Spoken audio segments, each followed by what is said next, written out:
What's up, Crime Stoppers? If you guys ever wanted to commit a crime, I'm going to show you the best way, in the worst case scenario, how not to represent yourself. Now, in no way am I condoning you to go out and commit a crime, but if you want to do so on your own merit, I'm here for you, baby. With my chapped lips. But if you guys are news people, I'm not, then you would probably know that the trial of Daryl Brooks started a few days ago. He's the guy who drove his car into a parade and killed like 6 people and injured many others. Now, I don't usually pay attention to stuff like this. I actually saw a clip of it on TikTok, and holy shit, I have never been more interested in anything like this before. Let me just say, he fired his public defenders and is now representing himself, a move I haven't seen since Teddy Bundle. But I screen recorded about 4 hours of day 11, and these are my favorite parts. So this first witness he talks to, and I can give a shit about names, but this guy apparently ended up on the hood of his car as he was driving through the parade. He's also a detective, probably the only witness we need to be honest, but just look at the stuff he's asked. Are you the only detective actively involved in this investigation that sits with the prosecution? Yes, I'm the only person, the only detective that's sitting with the prosecution during this trial. So would you explain who the other officer is in the blue suit over there? Objection to the relevance, Your Honor. Grounds. Sustained. So basically what he did is like if you walked into a Subway you were working at and he's like, hey, do you make the sandwiches? And you're like, yeah, I make the sandwiches. And then he points to some random customer and he's like, well, what's his role?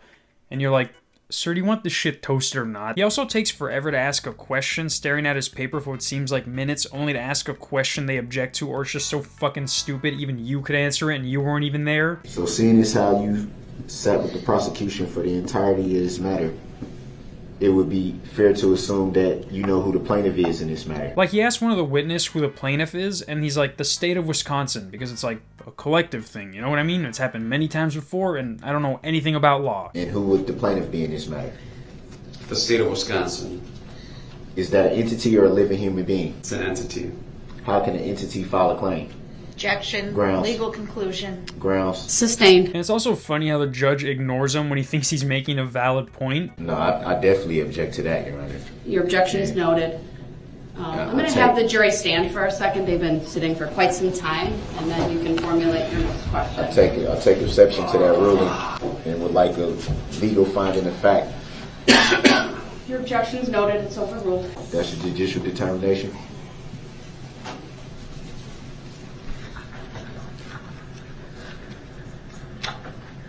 I think you be seated. So after arguing with the judge about evidence against him, they end up wanting to play his music video because it shows him with the car he drove through the parade, and this is what he asks. Where'd you get this video from, sir? From Mr. Brooks' social media account. This is the video in which that still photo was taken from.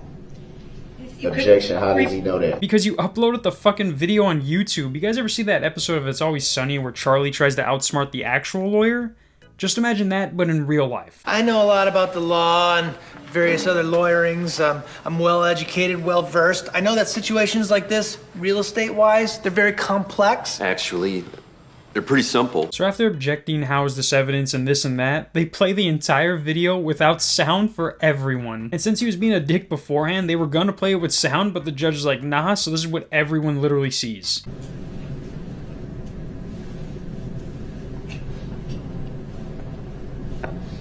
Play the sound. I want to hear it now. It's not on camera, but apparently the other table of lawyers started laughing at something he did and he got mad. Objection, Your Honor. Why is something always funny at that table? I take that as disrespect because they were allowed to say something and I said under my breath that was disrespect. I would direct both parties to avoid commentary. Okay, well, can you do that, please? And admonish them? Because I'm always the one getting admonished. I take that as disrespect, too. I think those 6 people you killed with your car have dealt with the most disrespect. The fact that you think you deserve any respect is, in your words, mind-boggling. Now, without a public defender, or any lawyer for that matter, trying to question a witness is almost impossible. It's like talking to a wall, but the wall is smarter than you. I saw the video within a few days of Mr. Brooks being arrested. I've reviewed it since then a few times.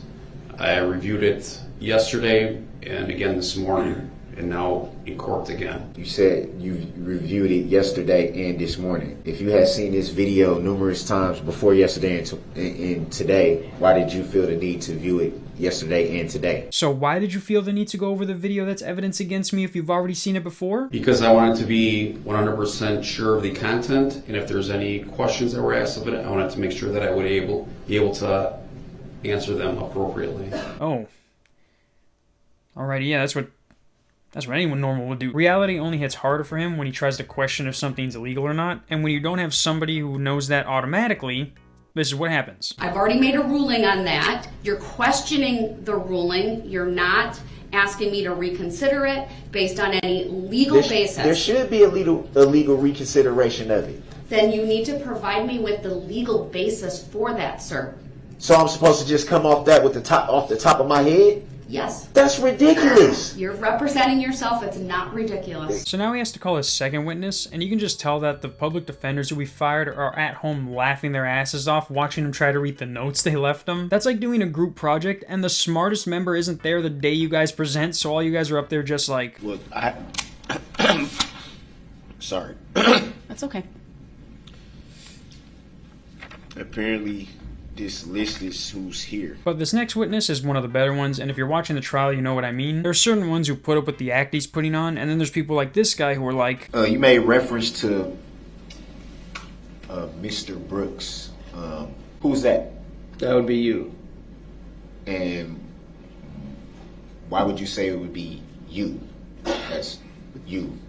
Because that's your name. And I just want to say, for every witness, he asked the exact same questions, along with being asked not to be addressed as Mr. Brooks. Regardless, his questions are like, if I asked you, would it be fair to say that you saw me wearing a brony shirt today? And you're just looking at me wondering how long I'm going to go to jail for. And like I said before, in between every question, he spends about 10 to 20 seconds looking at his papers, and then this ends up being the question.